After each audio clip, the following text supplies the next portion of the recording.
Greetings.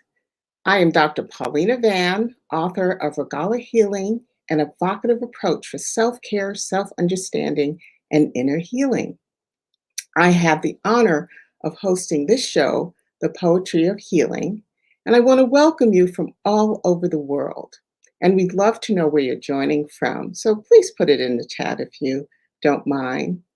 This month of May is globally recognized as Nurses Recognition Month and the celebration of Mother's Day. Mothers and nurses are synonymous with caring, and in most cases, overcaring. Today's program is all about us women who care for others and ignore our own personal needs. We're going to delve into ways to reinsert ourselves into our lives by finding balance. Our special guest, Dr. Erica Hopper Arana, will join us in this journey a little later in the program. So I ask you to join me and embrace the goals for this session, and I hope to guide you to explore the reasons that motivate individuals, us, to care too much or overcare. Understand why caring too much can be bad for the health and life, and learn ways to reinsert you back into your life. And of course, we're going to meditate on how to soften the effects of overcaring. We always begin with a centering exercise to help us focus and collect our energy for this time together, a time for you, a gift for yourself. So let's take a moment and settle into this space so we can be fully present. We're going to practice heart math, heart focused breathing to open our hearts. Those of you who have been with me are very familiar with this practice of heart math breathing. And so I'm going to guide you through it.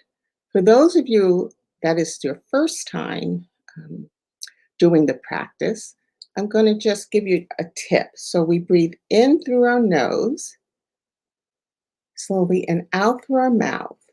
And then we're going to focus our attention on our heart. So some of you may find it helpful to put your hand over your heart, the left side of your chest, while we breathe.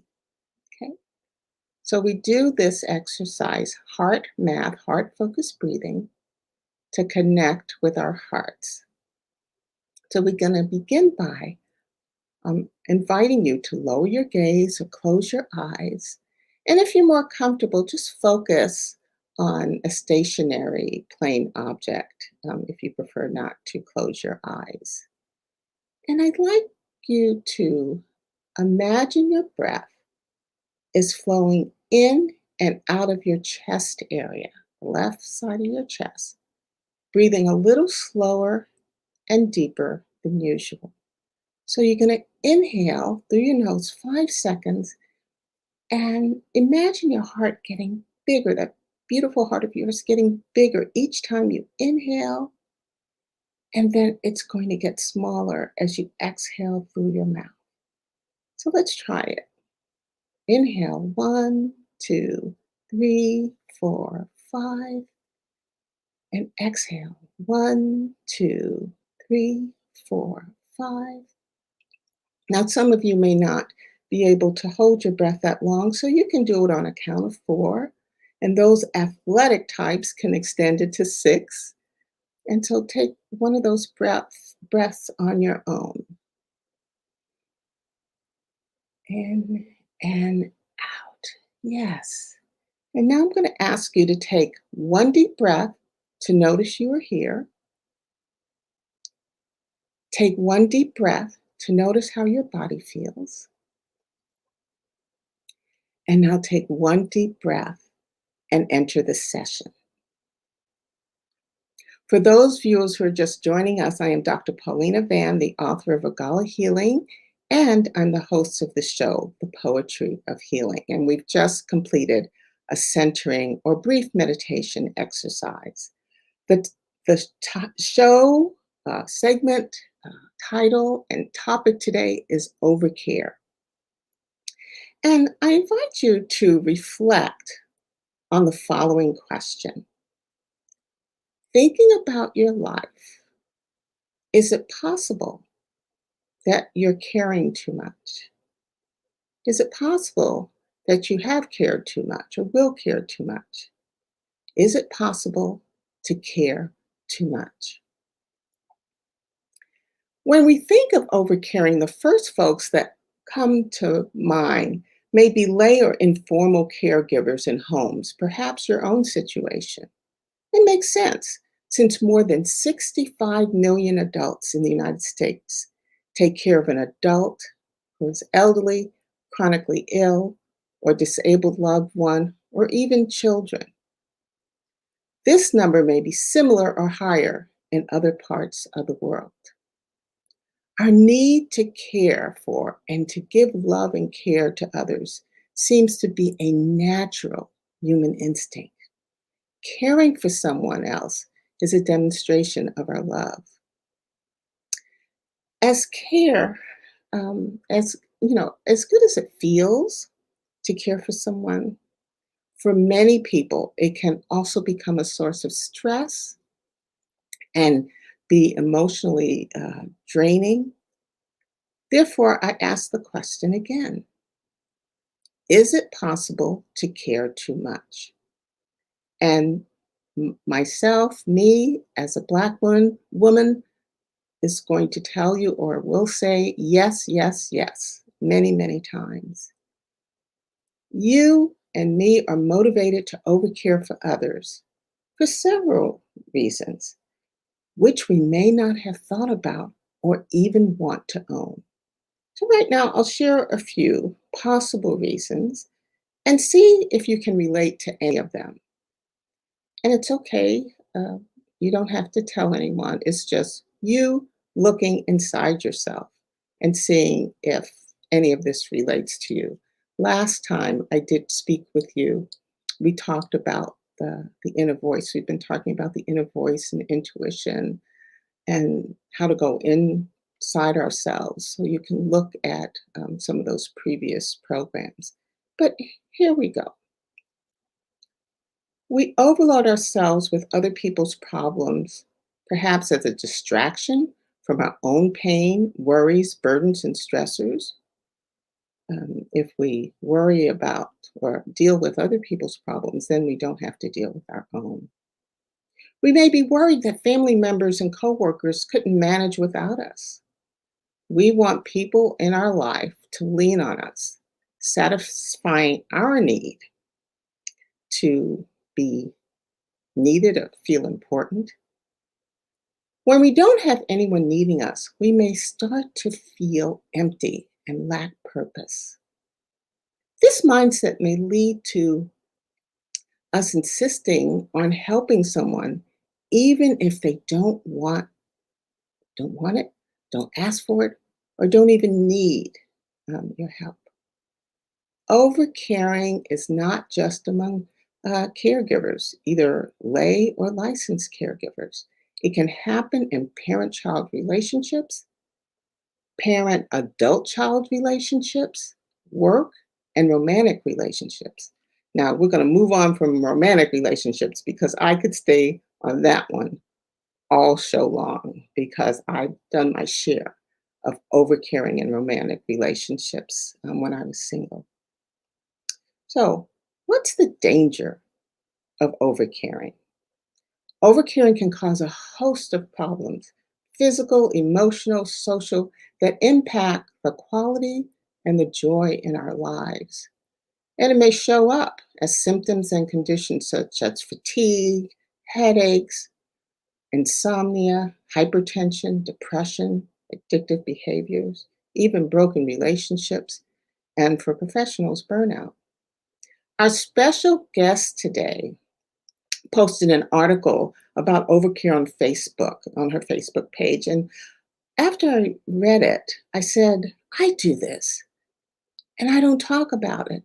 And I know that others are struggling with it as well. And when I read the definition of overcare, that is an emotional habit that causes those symptoms I shared with you earlier, and that it happens when the mind and the emotions cross the line, of balanced care. And when someone gets too attached to whomever, whatever they're caring about, I said, this is a topic I need to bring forth in this platform. And so I'd like to invite Dr. Erica Hooper Arana to join us.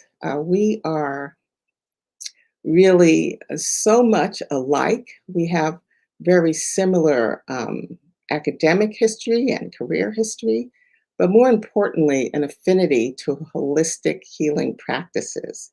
So she is, like me, a Caritas coach, heart math certified trainer. She's also a Reiki practitioner.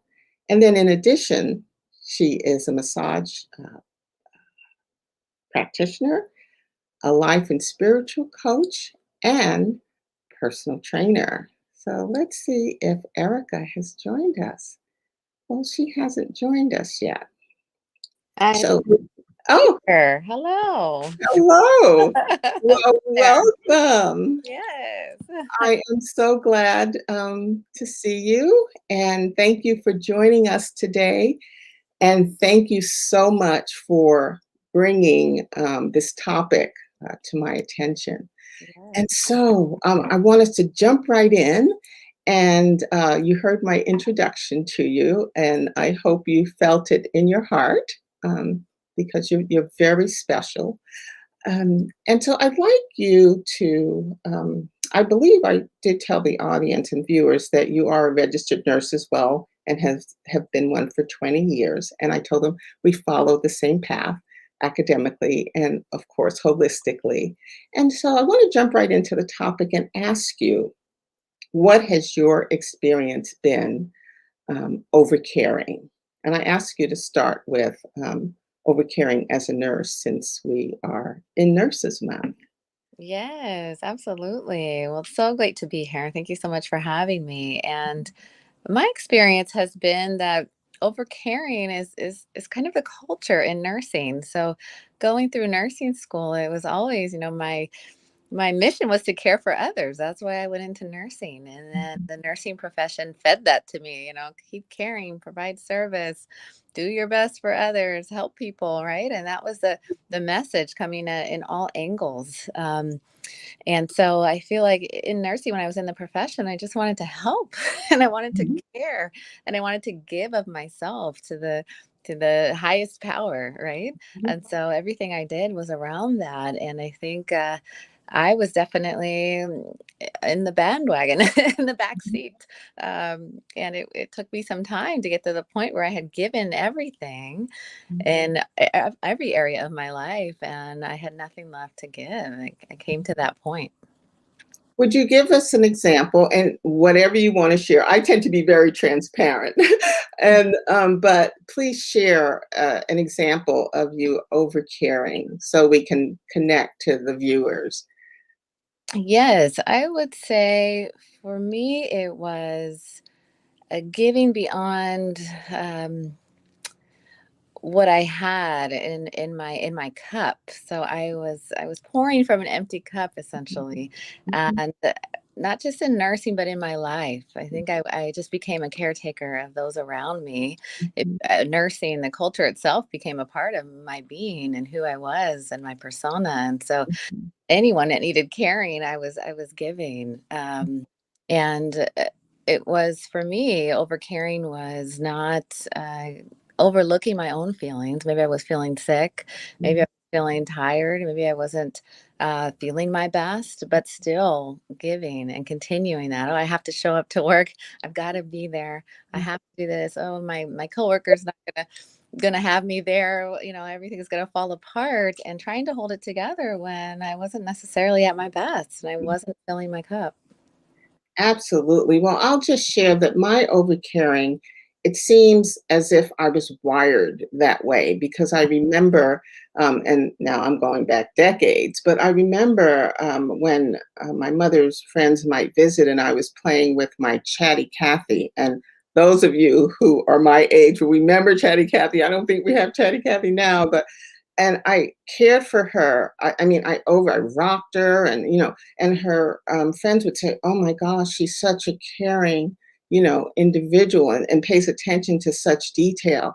And so as a young child, I remember that. And then I've carried it into my adulthood because I didn't feel loved as a child. Mhm. And so I felt that if I showed caring in return, that would bring love. And what I found, either, I'm making visits when I'm extremely tired, or I'm on a phone call when I really should be having my dinner, those kinds of things. I always put myself last. And Mhm. what I found was that at times, this caring or over caring, because I believe in caring, caring is love, but over caring people took as, how can I say, a weakness, Mhm. okay, and took advantage, took advantage of my overcaring. So that's one of the downsides to overcaring. But the biggest is not caring for yourself. Mhm. And so I'd like to ask you, what have you found? What's one tip that you have found helpful to kind of manage, balance, care, and overcaring, and still keeping yourself centered and whole? Yes, yes. Well, I think that the biggest thing was really I had to first undo a lot of blocks of just how I needed to show up in the world. And I had to really look inside and, like you said, what is it? What is it that needs to be healed that's keeping me in that mindset and in that mode? So I had to do a lot of healing and undoing of things to find my authentic self and to almost give me permission to care for me, permission to acknowledge my feelings, Mhm. and permission to say no or to stop and do what it is that I need and what I wanted at the moment and without feeling guilty. Absolutely. And I'll share mine. One of the biggest things, and I will say, I'm, I'm, I am a work in progress. So once you adopt something that's going to bring you to balance, it doesn't keep you in balance because the next experience presents itself where you can overcare, especially if that's what you really want to do in your heart. And so one of the things that I have adopted, and it was hard, but I say no more often. Okay. Even when I want to say yes, I say no. And I have found that to be very helpful. And that's no at work, Mhm. no at home, no with family. And, there can be kind of like a backlash because people have, may have gotten used to your caring at their convenience, Mhm. and so now, no, it's at my convenience, and I'm going to help you if it's going to take you to the next level. So, when I cook for you, I'm using this as an analogy. When I cook for you, I'm just not going to cook and serve you. I'm going to give you the recipe and show you the way.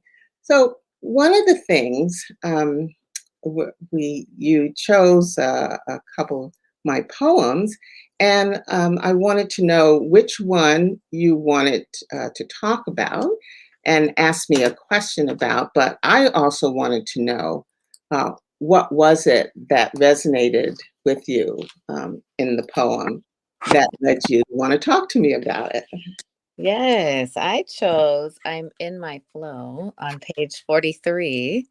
Okay, all right. So I'm going to read it because there may be Mhm. um, viewers that are not familiar with the poem. And so, for those of you who have my book, Regala Healing, it's on page 43 in the physical book and 35 on the ebook that's available on Amazon. So it's called In My Flow.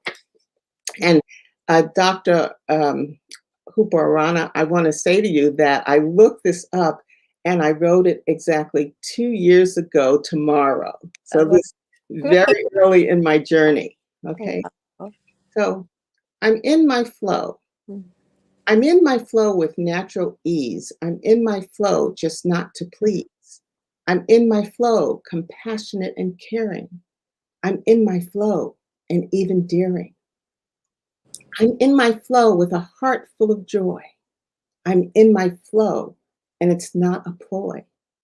I'm in my flow, my soul rejoices. I'm in my flow with unlimited choices. So tell us what resonated in that poem for you? Yes. Well, I love the line, I'm in my flow just not to please, right? I think a lot of overcaring is in pleasing others, doing for others, making them feel good. And it's like, so I can actually be in a flow and I don't have to be pleasing.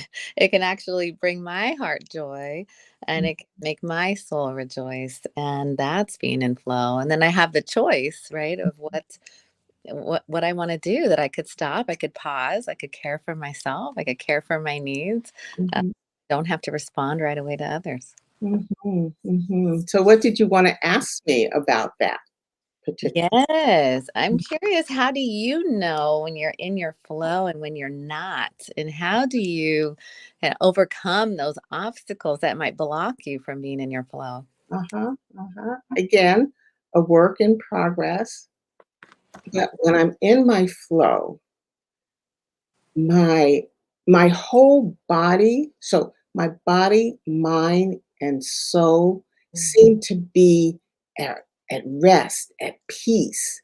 There is this warmth that just immerses itself in the way I speak, in the thoughts. My thoughts are positive.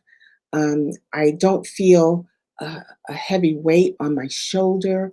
I don't feel rushed. And so I'm in this kind of nirvana kind of place. And I just uh, flow with the things I have to do for that day. My to do list isn't 2 pages long. mhm, You know, it's realistic.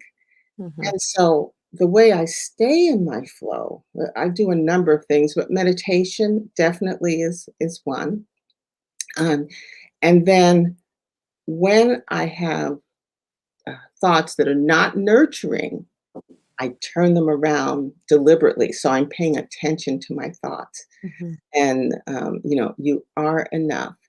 This is a, this is a great day. Not it's going to be a great day. This is a great day. And yes. of course, I wrote a poem about this. I roll out of bed onto my knees and I pray. And Mhm, I set the intention for today. mhm. So, Dr. Hooper Arana, I am just so thrilled that you joined us today and brought this topic to the surface. Is there any last tip that you'd like to give to our audience or inspirational? I know you come from the heart. That's your mantra. You come from the heart.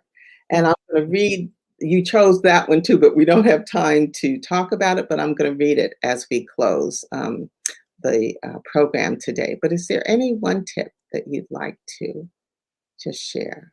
Yes, I would say be patient in the process of caring for you and making time for you. Okay, okay. Well, you're welcome to stay as I do the closing because I'm going to do uh, a couple of heart math exercises to help us to soften the effects of overcaring. Okay, all right.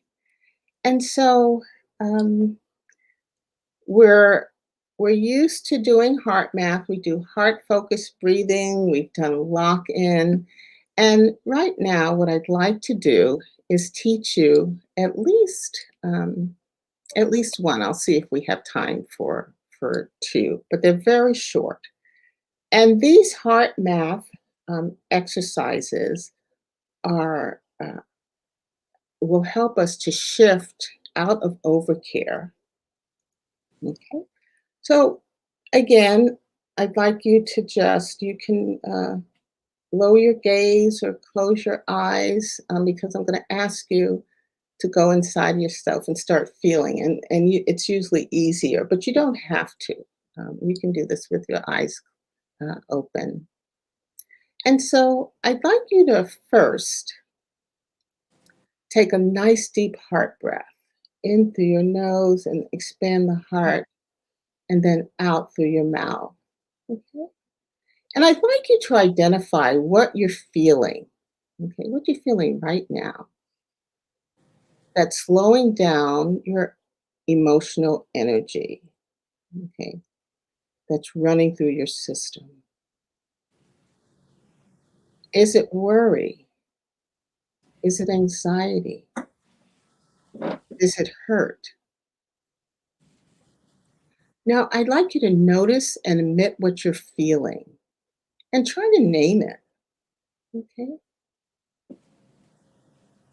I'll tell you, my heart is hurting because a family member's critically ill. And so that's what I'm going to focus on. And so I'd like you to tell yourself ease, ease, as you gently focus your attention in the area of your heart. And then relax as you breathe in and out. Again, put that feeling in your heart and breathe and say, ease the stress out.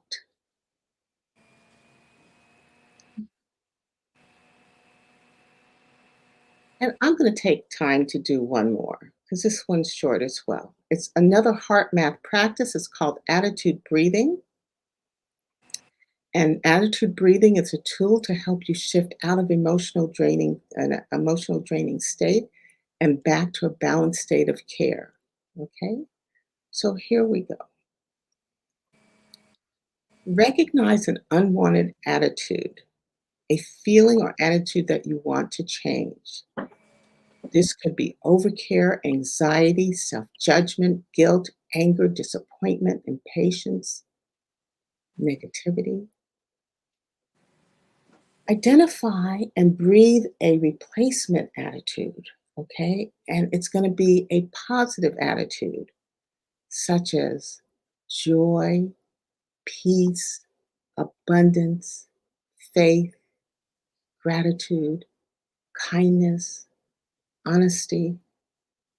Then breathe that feeling, that new attitude, slowly and casually through your heart area.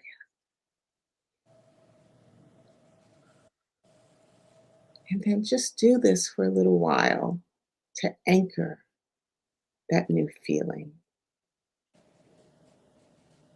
As we close, Dr.